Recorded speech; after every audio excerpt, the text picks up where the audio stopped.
안녕하세요. 파이오니어 커피 정다운입니다. 거의 한 달 만에 영상을 올리는데요. 매장 근무하면서 11월에 카페쇼 준비를 하느라 조금 시간이 빠듯했습니다. 이번에 커피엘리에 참가하니까 시청자분들은 한 번씩 들러주십시오. 아마 다음 영상은 카페쇼 끝나거나 올라오겠네요. 이번에 준비한 주제는 커피의 쓴맛입니다. 식물은 움직이지 못하기 때문에 자신을 보호하고 생존하기 위해 다양한 방식을 채택했습니다. 가장 대표적으로는 독성인데요. 커피의 경우도 커피의 잎과 씨앗에 카페인이라는 쓴맛을 가지는 화합물을 가지고 있습니다. 그런데 조금 놀랍게도 우리가 마시는 아라비카 종과 카네포라 종, 그러니까 로부스타 품종을 제외하고는 다른 커피 종들은 카페인이 굉장히 적거나 거의 없습니다. 참 신기한 일이죠. 자, 먼저 쓴맛에 대한 메커니즘입니다. 동물은 외부로부터 영양소를 섭취하는데 무턱대고 먹으면 생존에 큰 위협을 받을 수 있습니다. 그래서 일종의 경고 센서를 개발했는데요. 바로 쓴맛 수용체입니다. 이 쓴맛 센서가 자칫하면 생명에 치명적일 수 있는 성분을 감지하고 부정적인 느낌을 뇌로 전달하면 그것을 섭취하지 않는 거죠. 이 수용체는 테이스트 리셉터 타입 2라고 불리며 G 단백질 연결 수용체 그룹에 속합니다. 세포막에 박혀있는 이 수용체 외부에 쓴맛 분자가 결합하면 수용체 구조가 바뀌고 세포 내부에 이 수용체와 결합하고 있는 G 단백질 복합체를 활성화시킵니다.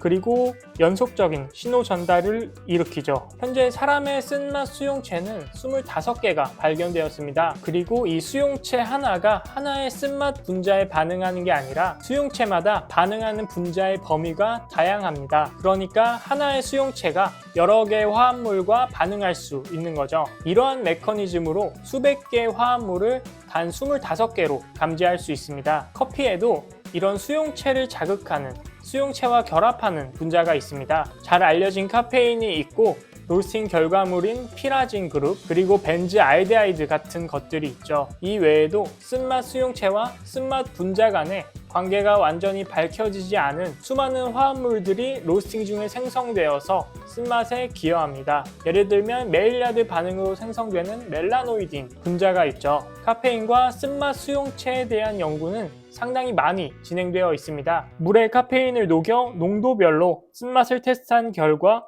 농도가 진해질수록 쓴맛 역시 증가했습니다. 일반적으로 커피 한 잔에는 75에서 200mg 정도의 카페인이 있고 카페인의 역치값은 78에서 155mg 정도로 알려져 있으니 우리가 커피에서 카페인의 쓴맛을 느낄 수는 있습니다. 하지만 커피 같은 복합 수용체는 일반적인 물과 다르게 신맛이나 단맛, 촉감 등 다양한 향미에 기여하는 성분들이 많기 때문에 카페인이 많은 커피가 더 쓴맛을 가진다고 할 수 없습니다. 커피 공부를 해보신 분들이라면 한 번쯤은 클로로제닉산이라는 성분을 들어보셨을 겁니다. 이 클로로제닉산에 대한 널리 알려진 내용은 떫은 맛과 쓴맛을 가지고 있고 항산화 기능을 가진다는 것입니다. 하지만 클로로제닉산은 이름과 같이 산이기 때문에 기분 좋은 신맛을 가지고 있고 쓴맛을 줄여주는 역할을 합니다. 로스팅을 하면 클로로제닉산이 클로로제닉산 락톤으로 바뀌는데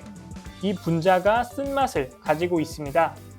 2005년 한 결과에서는 로스팅 7분까지 락톤의 함량이 증가하다가 점차 감소하는 형태를 보였습니다. 따라서 다크로스팅의 쓴맛은 락톤 때문이 아니라고 할 수 있습니다.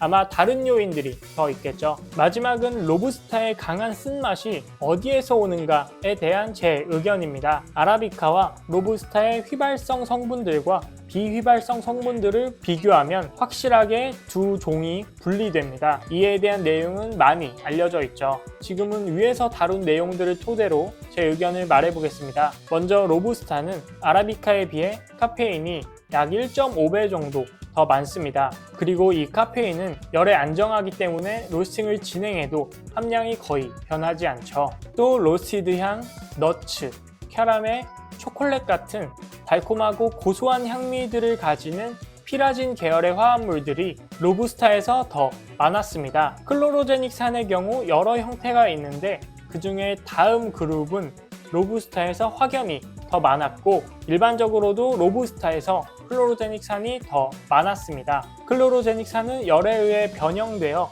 쓴맛을 가지는 클로로제닉산 락톤이 되기 때문에 클로로제닉산이 더 많다면 로스팅으로 인해 생성되는 락톤류가 더 많이 있겠죠. 반면 과일 향미에 호름산 메틸, 아세톤, 부타논, 버터 향미에 디아세틸, 아세틸 프로피오닐 등 이런 긍정적인 향미를 가진 향미는 아라비카에서 더 많았습니다. 결과적으로 쌉쌀하고 고소한 향미를 가지는 분자들은 로부스타에서 더 많았고 화사하고 과일 같은 느낌을 가지는 커피들은 더 적었습니다. 그렇기 때문에 로부스타에서 비교적 단조롭고 다크초콜릿, 견과 같은 향미를 더 잘 느꼈을 수도 있습니다. 물론 어디까지나 이건 제 의견이고 아직 밝혀야 할 부분이 더 많이 남아있죠.